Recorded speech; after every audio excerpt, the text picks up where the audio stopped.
आज तक के न्यूज एंकर सुधीर चौधरी का कहना है कि भारत अब अमेरिका, इंग्लैंड और फ्रांस जैसे देशों के लाखों लोगों को रोजगार देगा। भारत दूसरे देशों को रोजगार देगा। ये तो वही बात हुई, दस्त खुद को लगे हुए हैं और नाड़ा हम पड़ोसी का खोल रहे हैं। एक्चुअली टाटा ग्रुप की कंपनी एयर इंडिया, हाँ शायद आप भूल गए होंगे, एयर इंडिया बिक चुका है, टाटा ग्रुप ने खरीदा है। बिकने के बाद एयर इंडिया ने हजारों करोड़ रुपए के सैकड़ों विमान खरीदने के लिए फ्रांस, इंग्लैंड और अमेरिका जैसे देशों की कंपनी से डील की है। ठीक वैसे ही जैसे हम बाकी बहुत सारी चीजें विदेशों से खरीदते हैं, इसी तरह से विमान भी खरीदे जाएंगे। लेकिन कमाल की बात यह है कि विश्व गुरु बनने के बाद भी हमारे देश में दिवाली की लड़ियों से लेकर हवाई जहाज तक विदेशों से खरीदे जा रहे हैं। इसलिए अब अंधभक्तों को समझ में नहीं आ रहा है कि मोदी जी ने वो जो मेक इन इंडिया की बत्ती बनाई थी उसको कहां डालना है। ये जो एयर इंडिया के लिए विमानों की डील हुई है, उस टाइम पर मोदी जी उस वीडियो कॉन्फ्रेंस में मौजूद थे।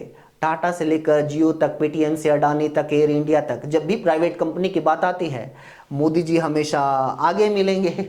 लेकिन लोगों का ये कहना है कि अगर मोदी जी को एयर इंडिया के लिए जहाज खरीदने का इतना ही शौक था तो उन्होंने तब क्यों नहीं खरीदे जब एयर इंडिया उनकी सरकार के पास थी। इट्स लाइक आपने अपनी जिस गर्लफ्रेंड को बेवफा बोल के उससे ब्रेकअप कर लिया, अब उसके लिए लड़का भी खुद ही ढूंढते फिर रहे हो।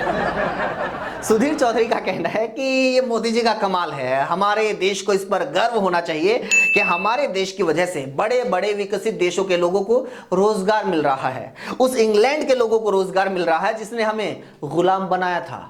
कसम से अगर ये आदमी गुलामी के टाइम पैदा होता और इसके पास कोई न्यूज चैनल होता तो ये साबित कर देता कि अंग्रेजों ने हमें गुलाम नहीं बनाया है, बल्कि हमारे राजे रजवाड़ों ने उनसे डील करके उनको भारत में रोजगार दिया है।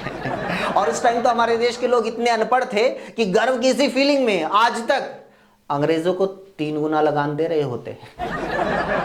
ये शायद देश में पहली बार हुआ है कि हम विदेश से कोई चीज खरीद रहे हैं और उसके लिए सरकार की इस तरह से तारीफ हो रही है। इसलिए लोगों का कहना है कि अगर ऐसा ही चलता रहा तो एक दिन ये सरकार भारत में खेती को भी बंद करके गेहूं और चावल भी विदेशों से मंगवाएगी और सुधीर चौधरी टीवी पर आकर कहेगा कि गर्व करो, देखो भारत की वजह से अमेरिका के लाखों किसानों को रोजगार मिल रहा है।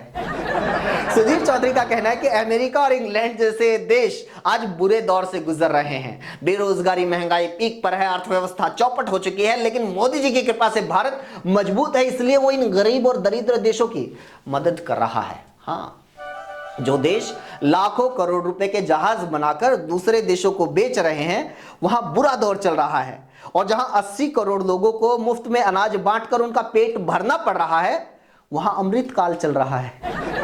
हमारा हरियाणा में क्या करें, गदी मरी पड़ी है बाड़े बरा सोनीपत के। घरा तो मुझसे भी भूखे मरे पड़े हैं, छोरा अमेरिका में भंडारा लाने की सोच रहे हैं। खुद केंद्र सरकार का डाटा बताता है कि पिछले 10 महीने में चीन से हमारे देश का आयात 9% बढ़ा है, आयात बढ़ा है, निर्यात 34% कम हुआ है। हमारी सीमाओं पर गंदी नजर डालने वाले चीन जैसे देशों पर हमारी जो डिपेंडेंसी है वो बढ़ती जा रही है।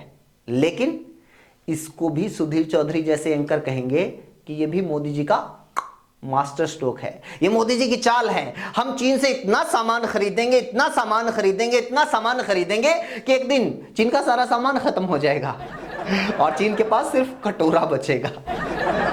आपको मजाक लग रहा होगा, लेकिन इसी बात को जिस दिन सुधीर चौधरी आज तक पर आकर कहेगा तो ऐसे करोड़ों भरे पड़े हैं हमारे देश में जो इस बात को सच मान लेंगे, क्योंकि इन लोगों को यह नहीं पता है कि अमेरिका, इंग्लैंड, जापान, इजराइल और फ्रांस जैसे देश भारत जैसे दर्जनों देशों को अपने विमान, हथियार और टेक्नोलॉजी बेचकर ही रोजगार पाते हैं। उनकी इकोनॉमी का जो सबसे मजबूत कंपोनेंट है वो टेक्नोलॉजी का निर्यात ही है। दुनिया में कई ऐसे देश हैं जहां खाने के लिए अनाज तक पैदा नहीं होता, लेकिन वो अपनी टेक्नोलॉजी को बेचकर दुनिया के विकसित देशों में शामिल हो गए हैं, बेचकर, खरीद कर नहीं।